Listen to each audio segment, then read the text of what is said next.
Hello friends, ओम श्री गणेशाय नमः। जय श्री कृष्ण। आप सभी का स्वागत है आपके अपने यूट्यूब चैनल पर। फ्रेंड्स, आज हम आपको इस वीडियो में बताने जा रहे हैं चैत्र मास के शुक्ल पक्ष की कामदा एकादशी का शुभ मुहूर्त, पूजा विधि, व्रत कथा, महत्व के बारे में।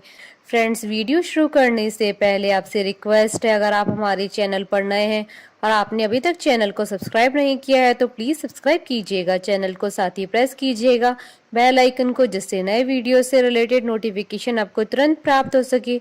और वीडियो पसंद आने पर वीडियो को लाइक और शेयर जरूर कीजिएगा ताकि सभी भक्तों को इस वीडियो का लाभ प्राप्त हो सके।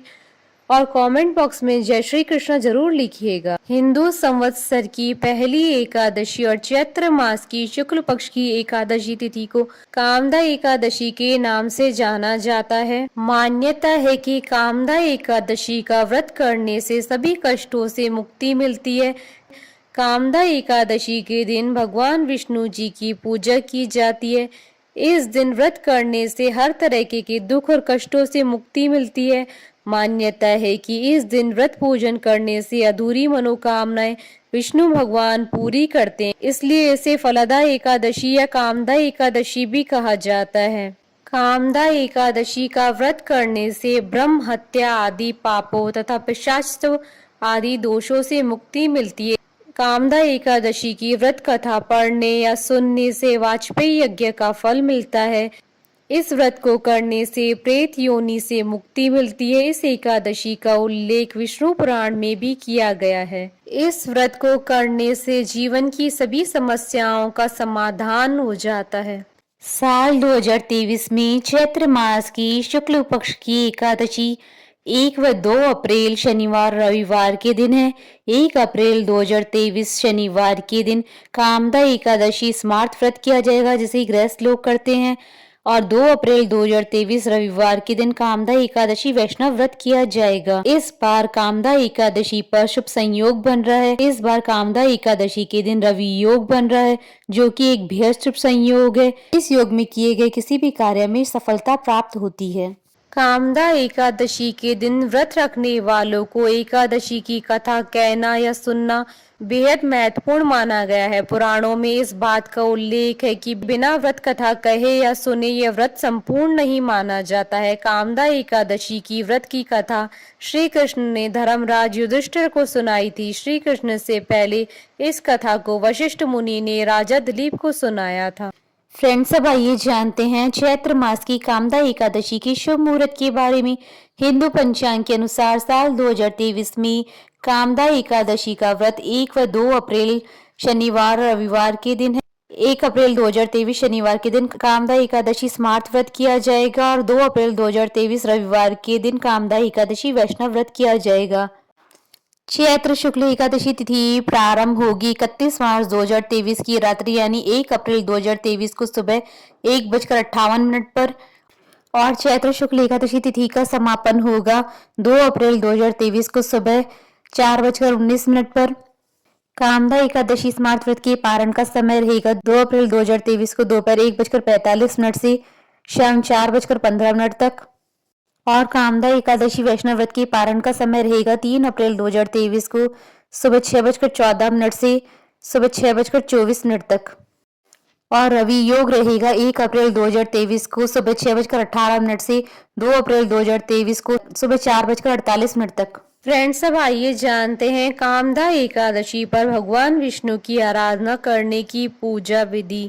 इस दिन सबसे पहले सुबह जल्दी उठकर स्नान आदि से निवृत्त होकर स्वच्छ वस्त्र धारण करें, मंदिर में दीप प्रज्वलित करें। मंदिर में देवी देवताओं को स्नान कराने के बाद साफ स्वच्छ वस्त्र पहनाएं। अगर आप व्रत कर रहे हैं तो व्रत का संकल्प ले, भगवान विष्णु का ध्यान करें। भगवान विष्णु के साथ माता लक्ष्मी की भी पूजा करें। धार्मिक मान्यताओं के अनुसार भगवान विष्णु और माता लक्ष्मी की पूजा करने से सभी मनोकामनाएं पूरी हो जाती है। विष्णु भगवान को पीले गेंदे के फूल, आम या खरबूजा, तिल, दूध और पेड़ा चढ़ाएं। ओम नमो भगवते वासुदेवाय नमः मंत्र का जाप करें। भगवान विष्णु के भोग में तुलसी को जरूर शामिल करें। इस बात का ध्यान रखें कि भगवान को सिर्फ सात्विक चीजों का ही भोग लगाया जाता है।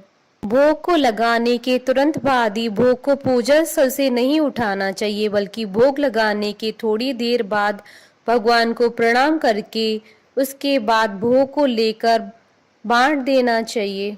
भगवान को भोग लगाने के बाद उसका थोड़ा सा हिस्सा निकालकर गाय को खिलाना चाहिए। उसके बाद ही स्वयं प्रसाद लेना चाहिए। धार्मिक ग्रंथों के अनुसार गाय को माता का दर्जा दिया गया।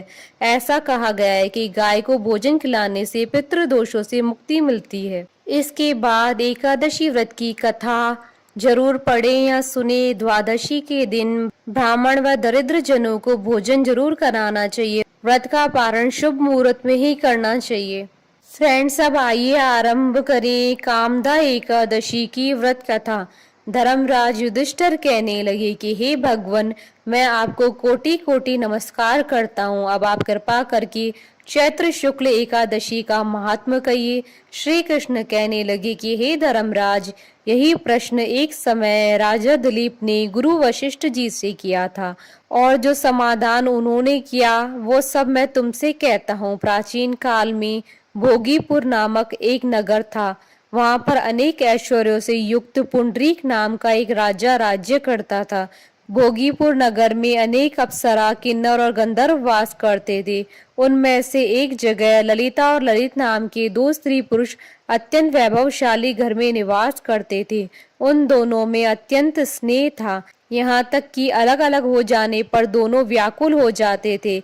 एक समय पुंडरीक की सभा में अन्य गंधर्वों सहित ललित भी गान कर रहा था। गाते गाते उसको अपनी प्रिय ललिता का ध्यान आ गया और उसका स्वर भंग हो जाने के कारण गाने का स्वरूप बिगड़ गया। ललित के मन के भाव जानकर कारकोट नामक नाग ने पदभंग हो जाने के कारण राजा से कह दिया। तब पुंडरीक ने क्रोध पूर्वक कहा कि तू मेरे सामने गाता हुआ अपनी स्त्री का स्मरण कर रहा है, अतः तू कच्चा मांस और मनुष्य को खाने वाला राक्षस बन अपने किए कर्म का फल भोग। पुंडरीक के श्राप से ललित उसी क्षण महाकाय विशाल राक्षस हो गया। उसका मुख अत्यंत भयंकर, नेत्र सूर्य चंद्रमा की तरह प्रदीप्त तथा मुख से अग्नि निकलने लगी। उसकी नाक पर्वत की कंदरा के समान विशाल हो गई और गर्दन पर्वत के समान लगने लगी। सिर के बाल पर्वतों पर खड़े वृक्षों के समान लगने लगे तथा भुजाएं अत्यंत लंबी हो गई। कुल मिलाकर उसका शरीर 8 योजन के विस्तार में हो गया। इस प्रकार राक्षस होकर वह अनेक प्रकार के दुख भोगने लगा। जब उसकी प्रियतमा ललिता को यह वृतांत मालूम हुआ तो उसे अत्यंत खेद हुआ और वह अपने पति के उद्धार का यत्न सोचने लगी। वह राक्षस अनेक प्रकार के घोर दुख सहता हुआ घने वनों में रहने लगा। उसकी स्त्री उसके पीछे पीछे जाती और विलाप करती रही। एक बार ललिता अपने पति के पीछे पीछे घूमती हुई विंध्याचल पर्वत पर पहुंच गई, जहां पर श्रृंगी ऋषि का आश्रम था। ललिता शीघ्र श्रृंगी ऋषि के आश्रम में गई और वहां जाकर विनीत भाव से प्रार्थना करने लगी। उसे देखकर श्रृंगी ऋषि बोले कि हे सुभगे, तुम कौन हो और यहाँ किसके लिए आई हो? ललिता बोली, हे मुनि, मेरा नाम ललिता है। मेरा पति राजा पुंडरीक के श्राप से विशालकाय राक्षस हो गया है। इसका मुझको महान दुख है। उसके उद्धार का कोई उपाय बतलाइए। श्रृंगी ऋषि बोले, हे गंधर्व कन्या, अब चैत्र शुक्ल एकादशी आने वाली है, जिसका नाम कामदा एकादशी है। इसका व्रत करने से मनुष्य के सब कार्य सिद्ध होते हैं। यदि तू कामदा एकादशी का व्रत कर उसके पुण्य का फल अपने पति को दे दे तो वह शीघ्र ही राक्षस योनि से मुक्त हो जाएगा और राजा का श्राप भी अवश्यमेव शांत हो जाएगा। मुनि के ऐसे वचन सुनकर ललिता ने चैत्र शुक्ल एकादशी आने पर उसका व्रत किया और द्वादशी को ब्राह्मणों के सामने अपने व्रत का फल अपने पति को देते हुए भगवान से इस प्रकार प्रार्थना करने लगी, हे प्रभु, मैंने जो यह व्रत किया है इसका फल मेरे पति देव को प्राप्त हो जाए, जिससे वह राक्षस योनि से मुक्त हो जाए। एकादशी का फल देते ही उसका पति राक्षस योनि से मुक्त होकर अपने पुराने स्वरूप को प्राप्त हुआ। फिर अनेक सुंदर वस्त्र आभूषणों से युक्त होकर ललिता के साथ विहार करने लगा। उसके पश्चात वे दोनों विमान में बैठकर स्वर्ग लोक कर चले गए। वशिष्ठ मुनि कहने लगे कि हे राजन, इस व्रत को विधि पूर्वक करने से समस्त पाप नाश हो जाते हैं तथा राक्षस आदि की योनि भी छूट जाती है। संसार में इसके बराबर कोई दूसरा व्रत नहीं है। इसकी कथा पढ़ने या सुनने से वाजपेयी यज्ञ का फल प्राप्त होता है। कथा सार, प्राणी अपने सुखों का चिंतन करे, यह बुरा नहीं है, किंतु समय असमय ऐसा चिंतन प्राणी को उसके दायित्वों से विमुख कर देता है, जिससे उसे भयंकर कष्ट भोगने पड़ते हैं। गंधर्व ललित ने भी राक्षस होकर निंदित कर्म किए और कष्ट भोगे, परंतु भगवान श्री की अनुकंपा का कोई अंत नहीं है। बोलिए भगवान विष्णु की जय, सनातन धर्म की जय। हमारे साथ इस वीडियो में अंत तक बने रहने के लिए आपका धन्यवाद। ओम श्री गणेशाय नमः। जय श्री कृष्ण।